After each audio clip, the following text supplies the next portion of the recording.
আমাদের সাথে এভাবে পাশে থাকবেন শেষ আশাবাদ ব্যক্ত করে আজকে সমাবেশ এখানে আমরা এবং প্রতিবার সমাবেশ শেষ করলাম। সবাইকে একটু সামনে যান, সামান্য একটু আয়োজন রয়েছে। ধন্যবাদ সবাইকে।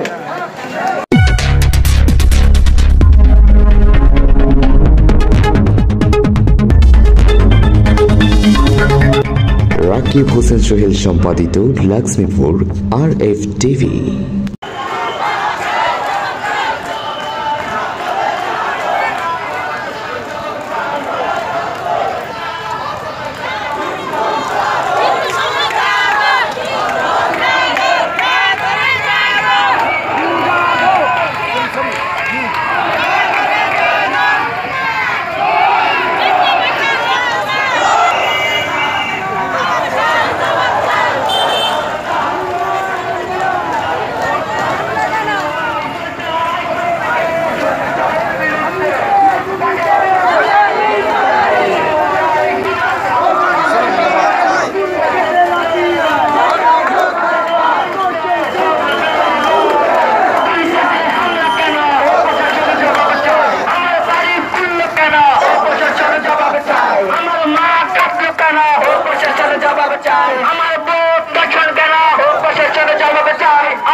আমার বাড়ি পুণ্য কেন প্রশাসন জবাব চাই। কোথায় কোথায় ভারত যা প্রশাসন জবাব চাই। দেশটা কারো বাপের না, কোথায় কোথায় ভারত যা, কোথায় কোথায় ভারত যা, দেশটা কারো বাপের না। জাগো রে জাগো হিন্দু, জাগো হিন্দু, জাগো জাগো রে জাগো। আমার দেশ সবার দেশ, বাংলাদেশ বাংলাদেশ, আমার দেশ আমার মাটি আমার মা।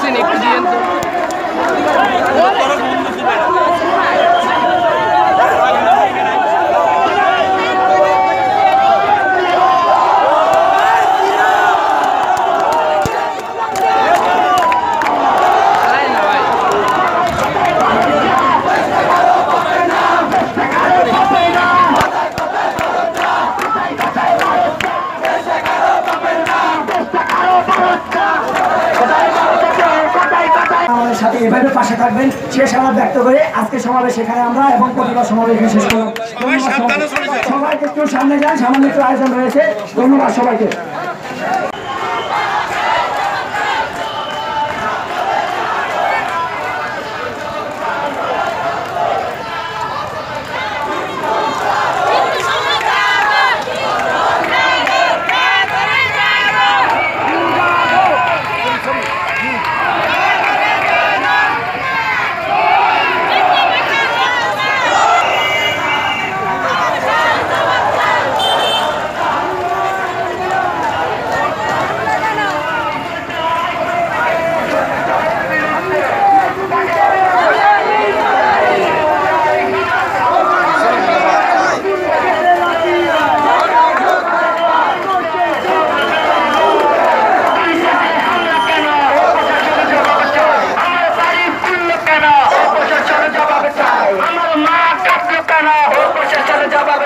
আমার বোন দর্শন কেন প্রশাসন জবাব চাই। আমার বোন বাড়ি ছাড়া প্রশাসন জবাব চাই। আমার মা বাড়ি ছাড়া প্রশাসন জবাব চাই। আমার বাড়ি পুণ্য কেন প্রশাসন জবাব চাই। কোথায় কোথায় ভারত যা প্রশাসন জবাব চাই। দেশটা কারো বাপের না, কোথায় কোথায় ভারত যা, কোথায় কোথায় ভারত যা, দেশটা কারো বাপের না। জাগো রে জাগো হিন্দু, জাগো হিন্দু, জাগো জাগো রে জাগো। আমার দেশ সবার দেশ, বাংলাদেশ বাংলাদেশ, আমার দেশ আমার মাটি আমার মা।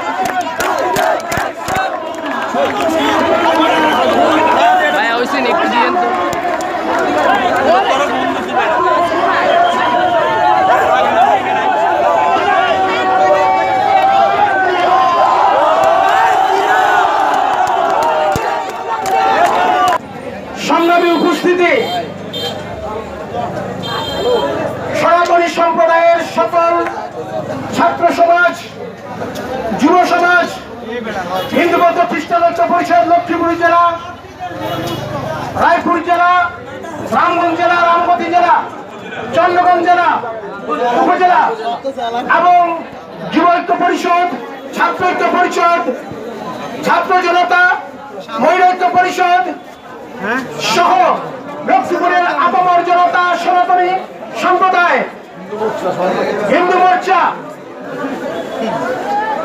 এবং বিভিন্ন পাড়া থেকে, মহল্লা থেকে আমাদের যে সমস্ত ভাইয়েরা বোনেরা ব্যবসায়ীরা আজকে এই বিক্ষোভ এবং মানববন্ধনে আজকে উপস্থিত হয়েছেন, সকলকে সংগ্রামী অভিনন্দন জানাচ্ছি।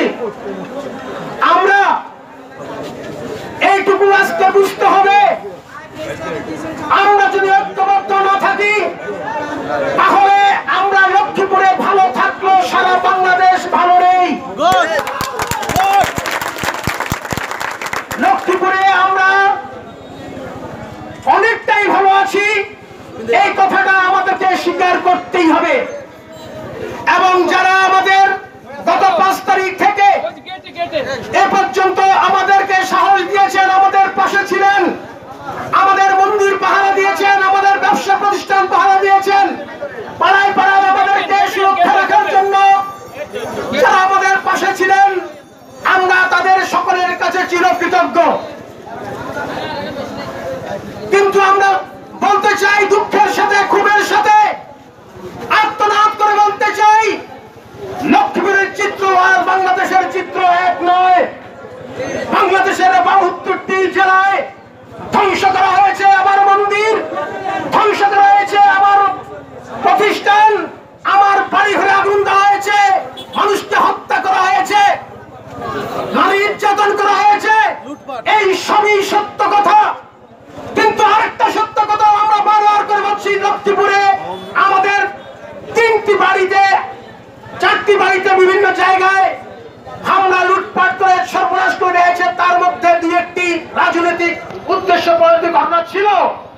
এবং আমরা বলতে চাই, এটি যারা সাবেক সরকারের আমলে অতি উৎসাহী ছিলেন এবং অপকর্মের সাথে সম্পৃক্ত ছিলেন, এদের মধ্যে তার 2-1 জন আছে, এটি আমরা অবশ্যই স্বীকার করব।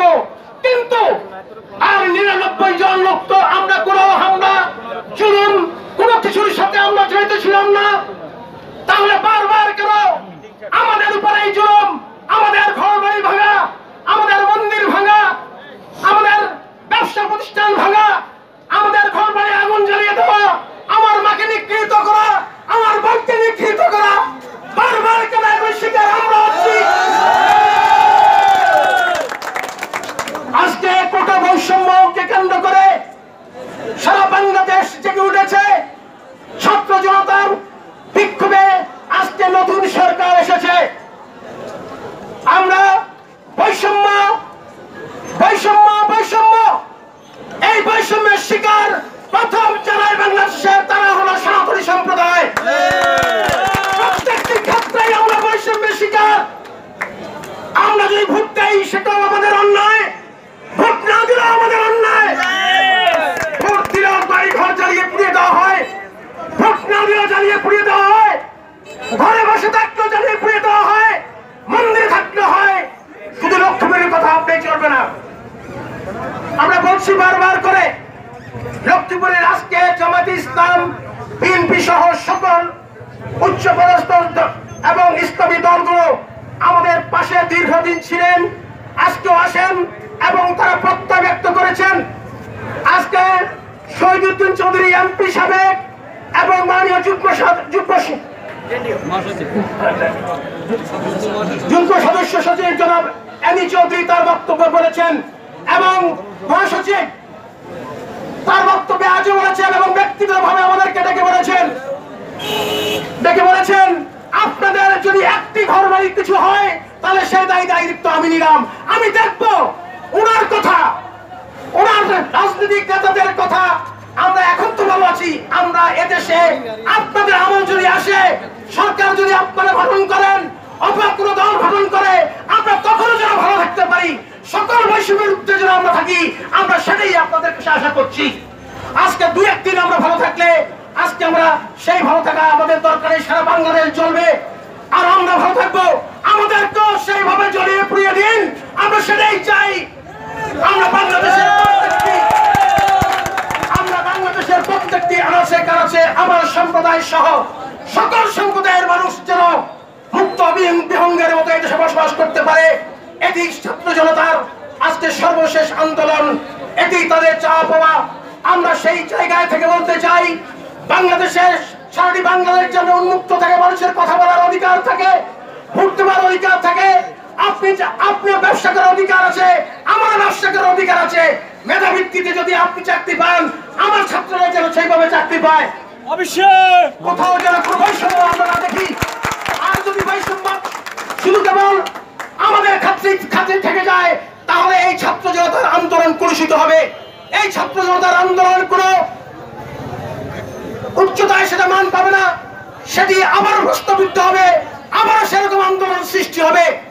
তাই বলছি, আমাদেরকে আজকে লক্ষ্মীপুরে হয়তো আমার ভাইরা আমাদেরকে দেখশন করে রাখছেন, কিন্তু আমার ঘর, আমার ব্যবসা প্রতিষ্ঠান, আমার মন্দির যদি আমরা দেখশন করে তাদের সাথে না থাকি, তাহলে তাকে কি বলা যাবে?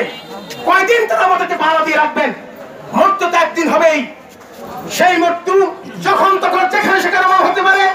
সেই জন্য আজকে আমরা প্রতিজ্ঞাবদ্ধ হই। আজকে ছাত্র জনতা এখানে যারা এসেছেন, ছাত্র সমাজ, মহিলা ঐক্য পরিষদের সকল নারীকে আমি কৃতজ্ঞ চিত্তে তাদের সাহসী ভূমিকার জন্য বারবার করে আমি ধন্যবাদ জ্ঞাপন করি। তারা ঘর থেকে বেরিয়ে এসেছেন এবং আগামীতে আপনারা থাকবেন।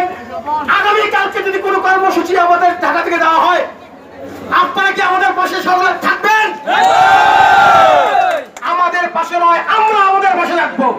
আমরা আমাদের পাশে থাকবো। আমরা আমাদের পাশে থাকতে দীপ্ত শপথ আজকে শ্যামসুন্দর মন্দিরের সামনে আপনারা নিয়েছেন।